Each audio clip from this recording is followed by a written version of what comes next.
خاوتي خواتاتي مسرح عليكم بونسوار تو الموند دازو الفلا وين راني مليح وباب بزاف بوكو d'Algériens كيما moi ils sont comme moi, ils ressentent ce que je ressens, le bonheur que nous ressentons tous. Nous sommes fiers du Maroc, nous sommes fiers de cette équipe nationale marocaine qui a écrit l'histoire. Premier pays arabe, premier pays de l'Afrique du Nord, troisième pays africain à atteindre, quatrième plutôt pays africain à atteindre les quarts de finale d'une Coupe du Monde.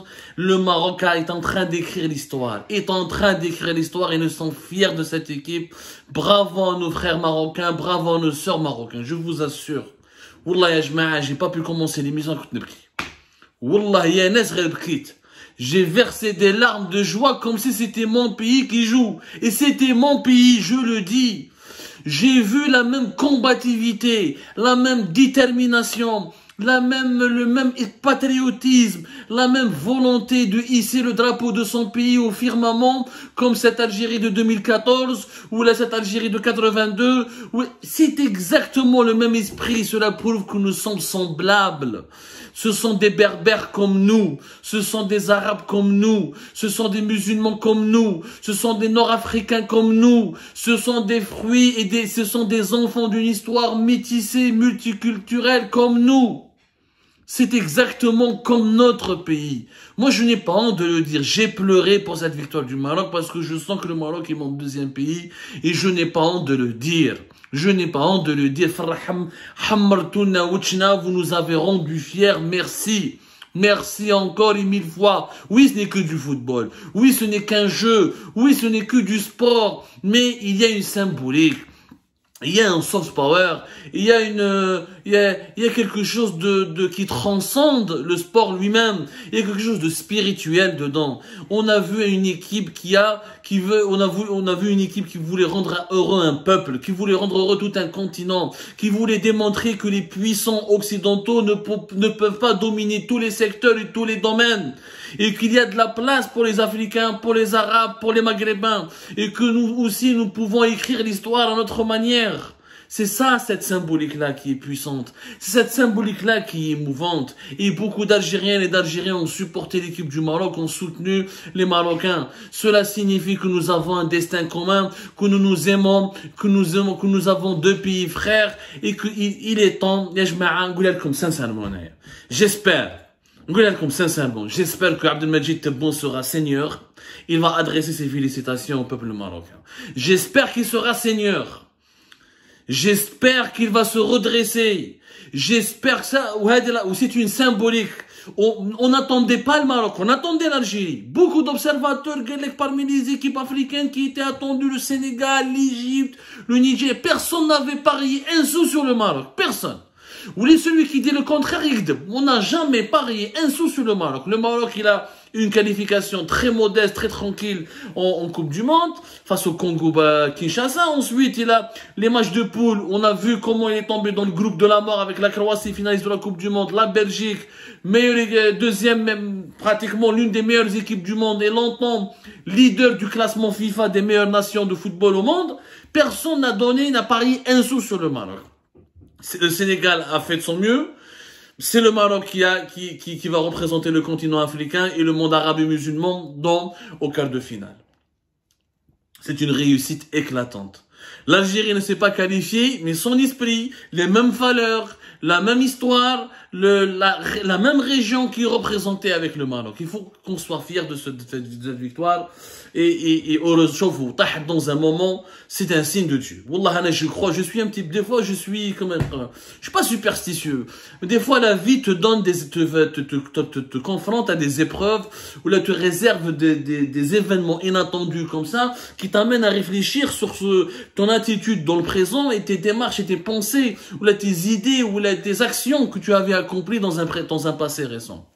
De 2020 à 2022, nous avons eu en Algérie une marocophobie qui a été sans précédent.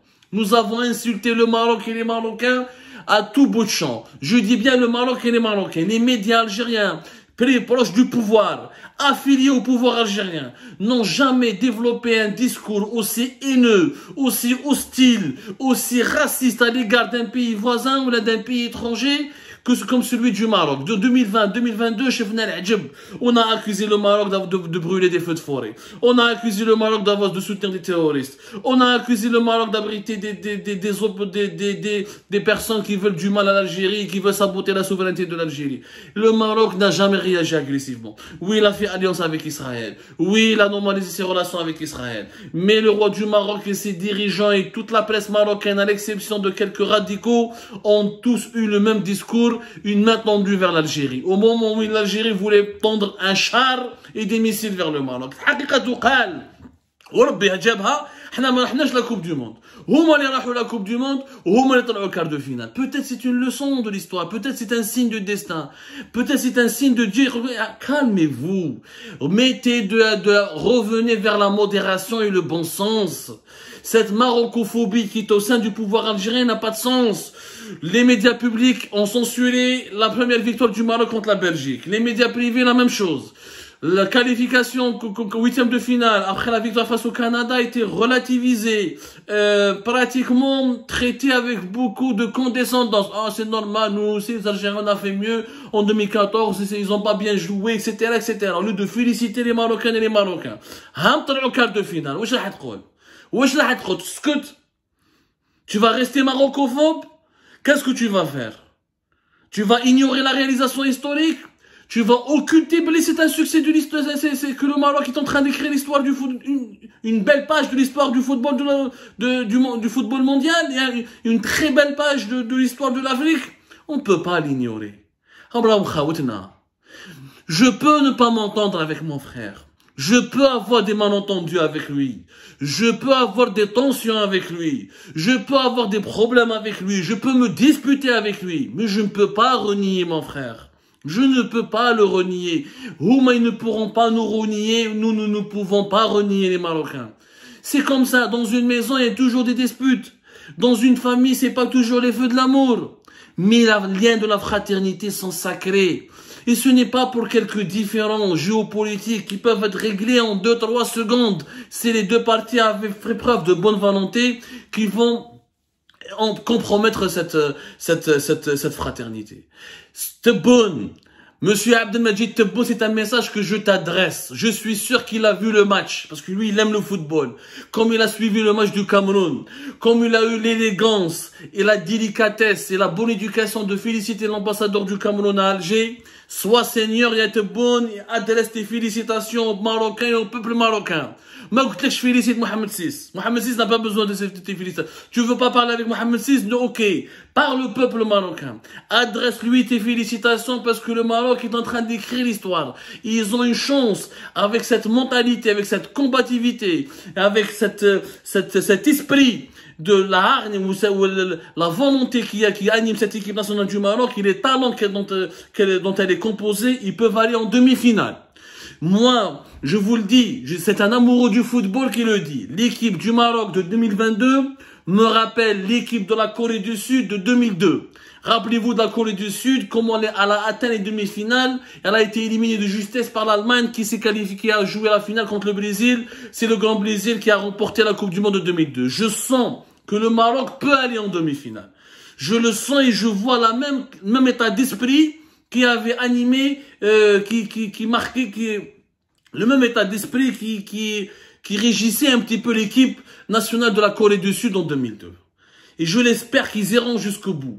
Que soit Seigneur ya Abdelmajid Tebboune, oublie ta marocophobie. On ne gagnera rien à détester nos voisins. Aucun pays ne s'est développé sur un discours de haine. Aucun pays n'est devenu heureux, ni une puissance en diabolisant en permanence son voisin, en haïssant son voisin ou en détestant son voisin. Oui, au Maroc, ils ont des défauts. Oui, les Marocains, des fois, ils nous font chier sur des sujets politiques. Oui, il y a une rivalité naturelle entre deux pays importants du Maghreb. La concurrence loyale, quand elle est loyale, c'est un moteur de développement. Oui, il y a des différends. Oui, il y a des sujets malentendus, mais tout est il y a une solution à tout. Mais adopter un discours de haine, couper les relations diplomatiques, menacer le pays voisin de faire une guerre, faire des démonstrations d'armes, etc.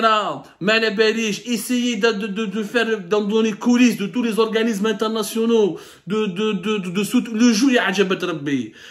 jour de la qualification de l'équipe du Maroc en huitième de finale, l'APS, elle parle de frappe, de combat, de Polisario contre l'armée marocaine. La Polisario qui frappe les علاش هذه العين عليه الكراهية هذه علاش ولو كان صح Polisario, oui, le Polisario, même les jeux vidéo, il ne pourra pas battre l'armée marocaine. Même dans les jeux vidéo, même Nintendo ou la PlayStation, il ne pourra pas battre l'armée marocaine. Et on s'en tape. On s'en tape. Si le conflit du Sahara occidental ne peut pas être réglé avec une solution militaire, et on le sait, il y a un accord de cessez-le-feu qui est là depuis 1991. 3 décennies de violence au Sahara occidental et ça n'a pas été résolu le problème. Yanes, je lance un appel pour que Tebboune et Shangri-La ne finissent pas dans les poubelles de l'histoire. Le Maroc est en train d'écrire l'histoire en Coupe du Monde. Les succès du Maroc dans cette Coupe du Monde peuvent être une opportunité pour une réconciliation algéro-marocaine, pour un apaisement de nos relations entre les deux pays voisins et frères malgré tout.